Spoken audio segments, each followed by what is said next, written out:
Sinong hindi mamamangha kung ganito ang view na yung makikita. Tingnan nyo guys.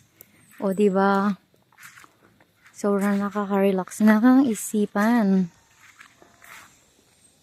Napaka-peaceful niya guys. Ito may baka pa sa daan. Padaan, baka. Baka bulin ako ng baka.